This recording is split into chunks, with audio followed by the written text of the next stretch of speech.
أعوذ بالله من الشيطان الرجيم. بسم الله الرحمن الرحيم. إن الله اشترى من المؤمنين أنفسهم وأموالهم بأن لهم الجنة يقاتلون في سبيل الله فيقتلون ويقتلون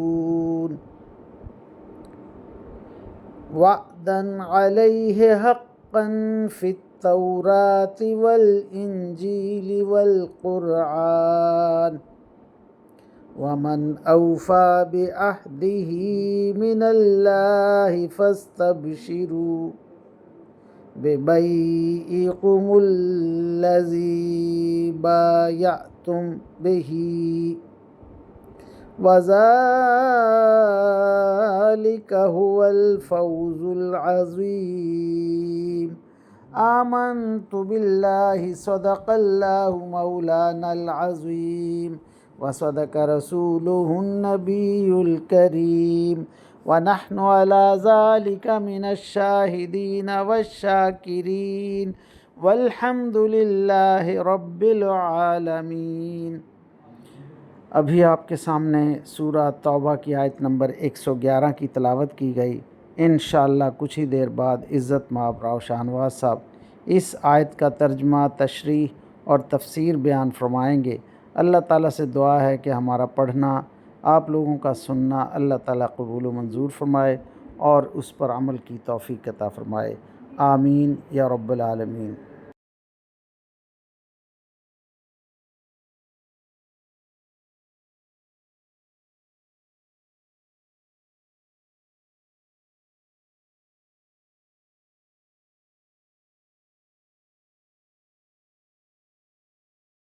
اعوذ باللہ من الشیطان الرجیم. بسم اللہ الرحمن الرحیم.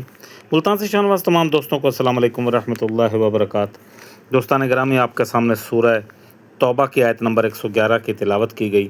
اب اسی آیت کریمہ کی آسان تشریح ترجمہ مفتی تقی عثمانی کا لکھا ہوا اور تفسیر ابن کثیر سے حاضر خدمت ہے. اللہ تعالیٰ قرآن پاک میں ارشاد فرما رہا ہے، واقعہ یہ ہے کہ اللہ نے مومنوں سے اس کی جانوں اور ان کے مال اس بات کے بدلے خرید لیے ہیں کہ جنت انہی کی ہے.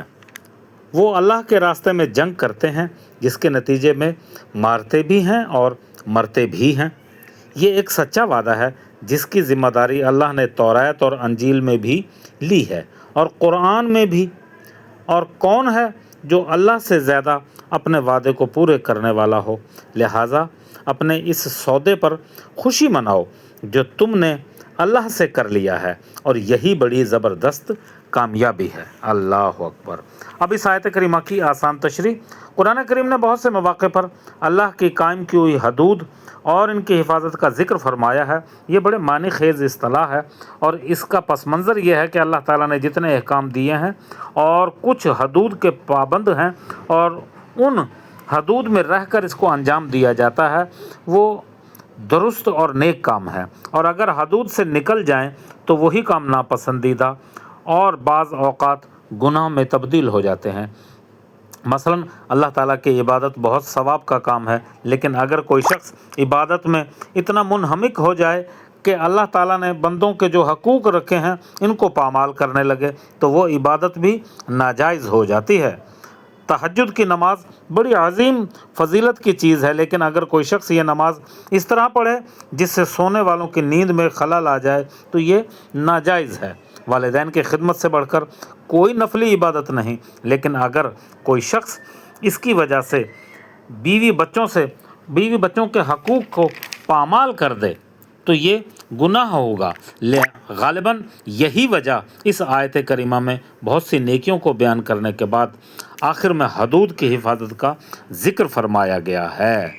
یہ حضرات تمام نیکیوں ان حدود میں رہ کر انجام دیتے ہیں جو ان کاموں میں اللہ تعالیٰ نے مقرر کر رکھی ہیں، اور ان حدود کی تعلیم حضور علیہ الصلوۃ والسلام نے اپنے قول و فعل سے دی ہے. ان کے سیکھنے کا بہترین طریقہ اس کے سوا اور کوئی نہیں کہ انسان کسی اللہ والے کی صحبت میں رہے. اس کی طرز عمل کو دیکھ دیکھ کر ان حدود کو سمجھے اور اپنی زندگی اس کے مطابق گزارے۔ اللہ اکبر۔ اب اس آیت کریمہ کی تفسیر ابن کثیر سے عنوان ہوتا ہے کہ جان و مال کے بدلے جو اللہ تعالیٰ نے ان کو نعمتیں دی ہیں، اس آیت میں ذریعہ اللہ تعالیٰ خبردار کر رہا ہے کہ اس نے اپنے مومن بندوں کے جانوں اور مالوں کے بدلے میں جن کو انہوں نے اللہ تعالیٰ کی راہ میں خرچ کر دیا ہے جنت کا معاوضہ دیا ہے، اور معاوضہ نہیں بلکہ اس کا فضل اور کرم اور احسان ہے، کیونکہ بندوں کی قدرت میں جو کچھ تھا وہ انہوں نے کیا۔ اب اپنے مطیع بندوں کے لیے اللہ پاک بھی کوئی معاوضہ قرار دے تو جنت ہی کو قرار دے گا۔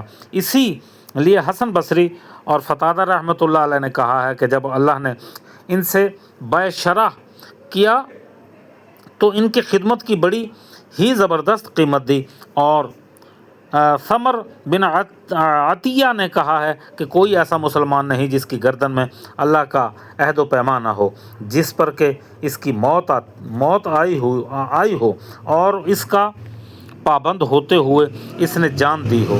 پھر مذکورہ والا آیت کی تلاوت کی، اور اسی لیے کہا جاتا ہے کہ جو اللہ کی راہ میں جہاد کی خاطر نکل کھڑا ہوا گویا اس نے اللہ سے سودا کر لیا، اور اللہ نے اس کے ساتھ یہ عقد قبول کر لیا۔ اللہ اکبر۔